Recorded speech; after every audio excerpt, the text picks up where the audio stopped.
2004 मध्ये मुख्यमंत्री पदासाठी एनसीपीकडे योग्य नेता नव्हता. अजितदादांच्या 2004च्या आरोपांवर शरद पवारांचं प्रत्युत्तर. तर भुजबळांना मुख्यमंत्री केलं असतं तर पक्षात फूट पडली असती. पवारांकडून 2004च्या प्रश्नांचा उलगडा. 2004 मध्ये मी मुख्यमंत्री झालो असतो. माझा मुख्यमंत्री होण्यानं तेव्हा पक्ष फुटला नसता. शरद पवारांच्या पक्षफुटीच्या दाव्यावर भुजबळांचं प्रत्युत्तर. 2019ला शिंदेंना मुख्यमंत्री करायला अजित पवार आणि तटकरेंचा विरोध होता. संजय राऊतांचा मोठा दावा. मतपेढीसाठी उद्धव ठाकरेंना भगवा नकोसा. एकनाथ शिंदेंची उद्धव ठाकरे यांच्यावर पुन्हा एकदा घणाघाती टीका. उद्या राज्यातील शेवटच्या टप्प्यातील मतदान तर लोकसभा निवडणूक सुरळीत पार पाडण्यासाठी मुंबईत 30,000 पेक्षा अधिक पोलिसांचा मोठा फौजफाटा. दिल्लीचे मुख्यमंत्री अरविंद केजरीवाल यांच्या नेतृत्वात भाजपच्या मुख्यालयावर आम आदमी पक्षाचा मोर्चा. तर एकेका नेत्याला अटक करण्यापेक्षा सगळ्यांनाच अटक करा असं म्हणत आप देणार धडक. स्वाती मालीवाल प्रकरणामध्ये अरविंद केजरीवाल यांचे स्वीय सहाय्यक विभव कुमार यांना अटक. तर विभव कुमार यांना 5 दिवसांची पोलीस कोठडी. 5व्या टप्प्यासाठीच्या प्रचाराच्या तोफा थंडावल्या. देशभरातील 49 मतदारसंघात सोमवारी मतदान. तर शेवटच्या टप्प्यात कोण मारणार बाजी याकडे लक्ष. बाबा रामदेव यांच्या पतंजलीची सोनपापडी गुणवत्ता या चाचणीमध्ये अयशस्वी. पतंजलीची सोनपापडी निकृष्ट असल्याचं कोर्टाचं स्पष्टीकरण. सहाय्यक व्यवस्थापकासह तिघांना 6 महिने कारावासाची शिक्षा. चुकीचा नकाशा वापरल्यास 6 महिन्यांची तुरुंगवासाची शिक्षा. यूजीसीकडून विद्यापीठांना सतर्कतेचा इशारा. राज्यात विजेची मागणी 26,000 मेगावॅटवर. मागणी वाढत असताना कोराडीच्या पाठोपाठ चंद्रपूरचा एक वीज निर्मिती संच मात्र बंद. अमेठीमध्ये काँग्रेस उमेदवाराच्या प्रचारासाठी प्रियंका गांधी मैदानात. प्रियंकांच्या प्रचारानं निवडणुकीत चुरस. स्मृती इराणींना कडवी टक्कर मिळण्याची शक्यता.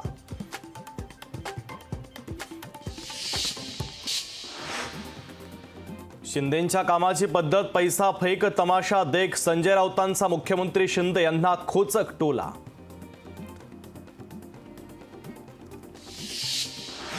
काम करण्याची संधी मिळाली नाही ही दादांची ओरड. निरर्थक. एका वृत्तपत्राला दिलेल्या मुलाखतीमध्ये शरद पवारांचा अजित पवार यांच्यावर निशाणा.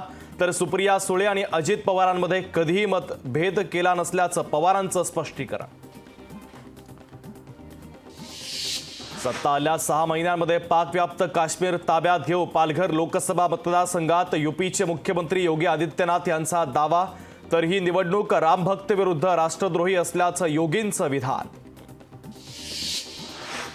राज्यात डेंग्यूच्या रुग्णांमध्ये वाढ. 2019च्या तुलनेमध्ये 2023 मध्ये डेंग्यूचे रुग्ण 5,000 वाढले. तर आरोग्य विभागाच्या प्रयत्नांमुळे मृत्यूच्या संख्येत मात्र घट. लोकसभा निवडणुकीच्या 5व्या टप्प्यासाठी उद्या मतदान. तर गेल्या 2 दिवसांमध्ये 8,088 जणांवर पोलिसांची प्रतिबंधात्मक कारवाई. 5व्या टप्प्यातील मतदानासाठीच्या एसटीच्या 1,161 तर बेस्टच्या 629 बस धावणार. कर्मचाऱ्यांची ने-आण. दिव्यांग मतदारांसाठी बसच्या जादा फेऱ्या. सीएसएमटीवर फलाट विस्तारीकरणासाठी 2 जूनपर्यंत मेगा ब्लॉक. तर नागपूर ते मुंबई रेल्वे मार्गावर धावणाऱ्या मेल आणि एक्सप्रेसच्या वेळापत्रकावर मोठा परिणाम. मुंबई विमानतळावरून प्रवासाचा नवा विक्रम. एका महिन्यात 40,36,000 प्रवाशांचा प्रवास. तर कोविडच्या काळानंतर एप्रिल महिन्यात प्रवाशी संख्येत तब्बल 131% वाढ. मान्सून आज अंदमानमध्ये दाखल होणार. तर यंदा मान्सून धो-धो बरसणार असून सुमारे 106% पाऊस होण्याचा हवामान विभागाचा अंदाज. महाबळेश्वरमध्ये अवकाळी पावसाची हजेरी. अचानक आलेल्या पावसामुळे पर्यटकांची तारांबळ. तर अवकाळीनं वीज पुरवठा देखील खंडित. रत्नागिरीच्या वेरवली धरणाच्या कालव्यातून पाण्याचा विसर्ग सुरू. तर ऐन उन्हाळ्यात उंचावरून पांढरा शुभ्र फेसाळणारा प्रवाह पर्यटकांना करतोय आकर्षित. आग्र्यातील चप्पल व्यापाऱ्यांच्या घरी आयकर विभागाची छापेमारी. तर 40 कोटींची रोकड जप्त. नोटा मोजणी अजूनही सुरू. रॉयल चॅलेंजर्स बंगळुरूने जबरदस्त कामगिरी करत बलाढ्य चेन्नईला केलं पराभूत. तर सीएसके IPL 2024 मधून बाहेर. तर आरसीबीची प्लेऑफमध्ये एंट्री.